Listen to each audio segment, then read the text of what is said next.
Hello दोस्तों, आज हम लोग पढ़ने वाले हैं व्हेन, वेयर एंड हाउ। कब, कहाँ और कैसे। तो सबसे पहले यहाँ पे है व्हाट इज हिस्ट्री। हिस्ट्री को हम लोग आज जानेंगे। तो यहाँ पे बोल रहा है हिस्ट्री क्या है, व्हाट इज हिस्ट्री। ठीक है। और तो इतिहास क्या है, इसके बारे में हम लोग आज जानेंगे। मेन पॉइंट है ये, history is the study of events that happened in the past in the sequence of occurrence। इसका कहने का मतलब है कि हिस्ट्री जो है वो हमारे पीछे जो कुछ भी हुआ है, हमारे पास्ट में जो कुछ भी घटनाएं घटी उसके बारे में हम लोग जानेंगे। ठीक है, वही हिस्ट्री है। It tells us about how yearly humans lived and progressed over thousands of year. तो यहाँ पे कह रहा है कि कैसे जो ईयरली ह्यूमंस रहते थे वो कैसे अपने हजारों साल गुजारे, और इसके बारे में हम लोग जानेंगे। History also study how our past affects the way we live now. इसका कहने का मतलब है कि जो पीछे घटनाएं घटी उससे हमारे अभी करंट में जो चल रहा है उसमें क्या मतलब प्रभाव पड़ता है।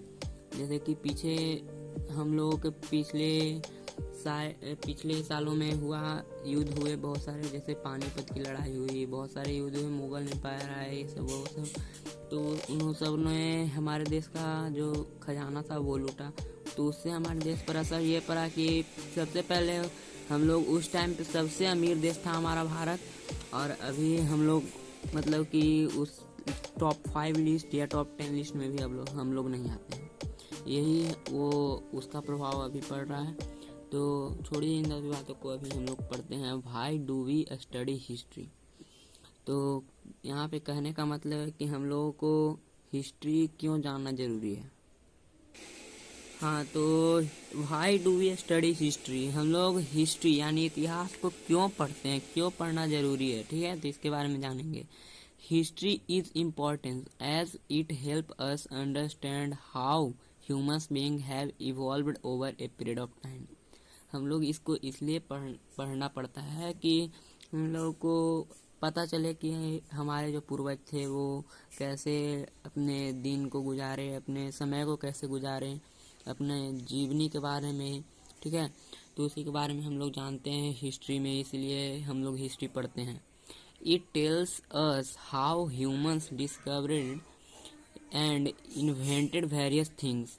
ये हमें बताता है कि कैसे ह्यूमंस जो थे वो किसी चीज़ का खोज किए, जैसे फायर का ही खोज किए थे। तो कैसे खोज किए थे, उनके ज़रूरत में आया जब वो फायर था, उन्होंने खोज हुआ उसका, फिर उसका यूज हुआ। जैसे फॉर एग्जांपल यहाँ पे बता रहा how humans evolved from living in caves to reaching the moon. यहाँ पे ये बता रहा है कि कैसे हम लोग गुफा से चांद तक का सफ़र तय किए हैं। एग्जाम्पल में ये बता रहा है कि हम लोग पहले गुफा में रहते थे, फिर गुफा से हम लोग आ गए, फिर अपने घर में रहने लगे, घर से अभी मून पर भी जाने लगे हैं कुछ लोग। मून पे भी बहुत बार लोग जा चुके हैं, और इसी के बारे में एग्जाम्पल के तौर पे बताया गया है यहाँ पे। और उसके बाद नेक्स्ट पॉइंट है हमारा, it tells us how cultural, social and scientific development took place. ये बताता है कि कैसे हमारे मतलब कि हिस्ट्री से अब तक में कैसे कल्चरल मतलब कि हमारे संस्कृति बोलिए, और सांस्कृतिक और सामाजिक मतलब कि कैसे कुछ डेवलप किया है, सांस्कृतिक और सामाजिक डेवलपमेंट हुआ है, सोशल एंड कल्चरल डेवलपमेंट हुआ है, साइंटिफिक डेवलपमेंट हुआ है। जैसे हम लोग पहले मांस खाते थे कच्चा, अब हम लोग खाते हैं उसको पका करके और भून करके खाते हैं। और फिर पहले से बहुत कुछ बदलाव आ गया है अब के ज़माने में, तो इसी के बारे में यहाँ पे बता रहा है। यहाँ पे थर्ड पॉइंट बोल रहा है, it tells us how people explored the world by travelling over thousands of kilometres on land and on water without any maps और नेविगेशनल टूल्स। यहाँ पे बता रहा है बिना नेविगेशनल टूल्स के, बिना मैप के पहले के जो लोग थे, ईयरली ह्यूमंस थे, वो कैसे 100-200 नहीं, हजारों किलोमीटर्स की दूरी जमीन पे हो या फिर पानी पे हो कैसे तय कर लेते थे, कैसे जाते थे, एक्सप्लोर करते थे, उसके बारे में बता रहा है। तो अब हर व्यक्ति के पास फ़ोन है, मोबाइल है, उसमें कंपास नाम का एक मतलब ऐप आता है जिससे हम लोगों को डायरेक्शन पता चलता है। फिर गूगल मैप्स है, उससे हमें जगह का लोकेशन का पता चलता है।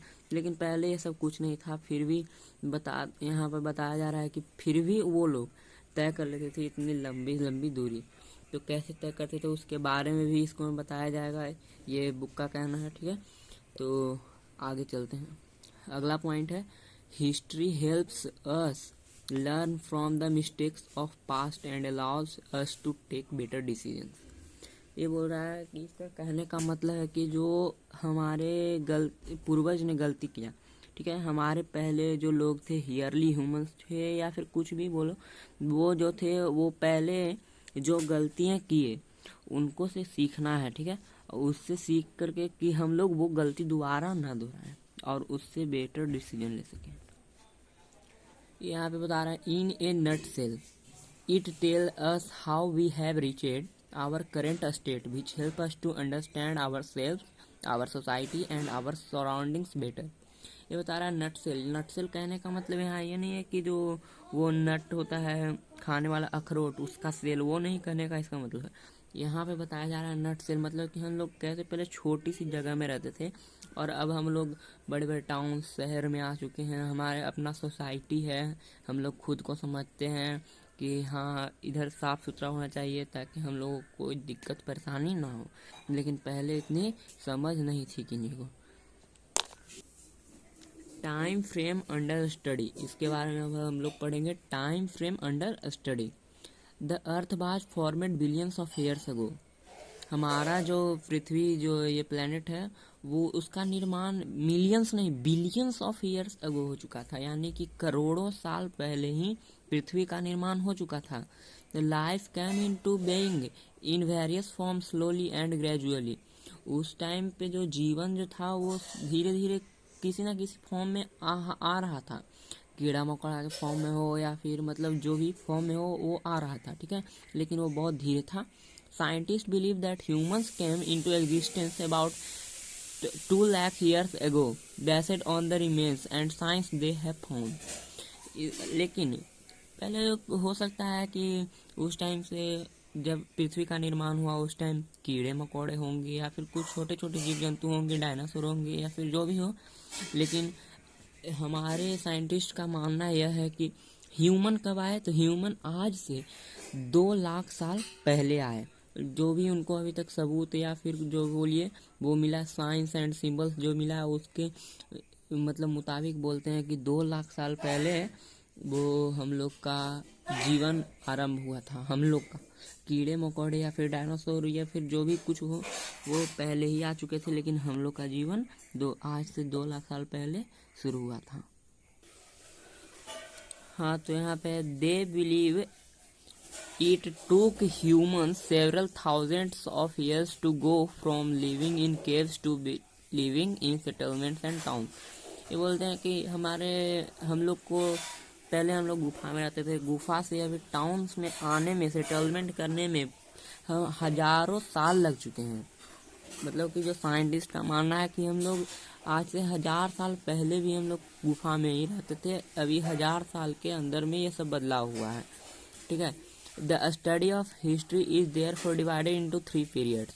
हमारे हिस्ट्री को 3 पीरियड्स में यानी 3 भागों में बांटा गया है। जैसे जस्ट लाइक इन इंग्लिश, मतलब कि जो अंग्रेजी में जो होता है टेंस यानी काल, उसको 3 भागों में बांटा गया है, present tense, past tense and future tense.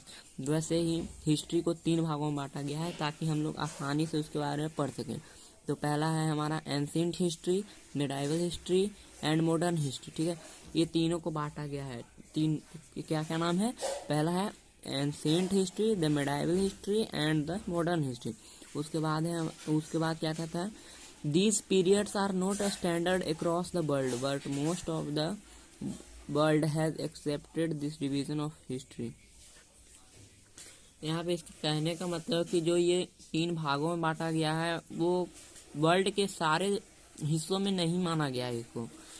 कुछ हिस्सों का मतलब कुछ देश का कहना है कि ये जो बांटा गया है वो नहीं बांटा जाए, बिना बांटे ही अच्छा है, या फिर लेकिन ज़्यादातर कंट्री ने अपना लिया है इसी को। कि हाँ हिस्ट्री को 3 भागों में बांटा जाएगा, अच्छा बात है, यही बात है, रहना चाहिए 3 भागों में।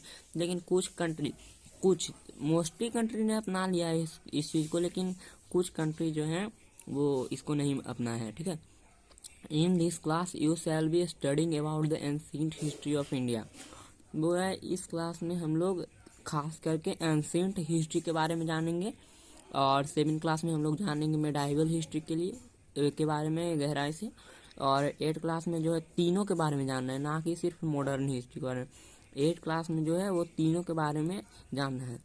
तो हम लोग आगे आएंगे। In the ancient history be study the time between 5 lakh BC to 800 AD, ठीक है। यहाँ पे एंशिएंट हिस्ट्री कब से कब तक था? 5 लाख BC से लेकर के 800 AD तक, ठीक है। तो यहाँ पे BC एंड AD 2 शब्द आए हैं जो कि टाइम को मापने के लिए प्रयोग किया जाता है, ठीक है। BC का मतलब होता है जेसस क्रिस्ट के जन्म से पहले, और AD का मतलब होता है AD का मतलब होता है एनो डोमिनी, ठीक है, एनो डोमिनी, ठीक। उसके मतलब कि BC जो होता है बिफोर क्रिस्ट, उसमें बैकवर्ड होता है। जैसे कि यहाँ पे देखिए, all the dates before the birth of Christ are count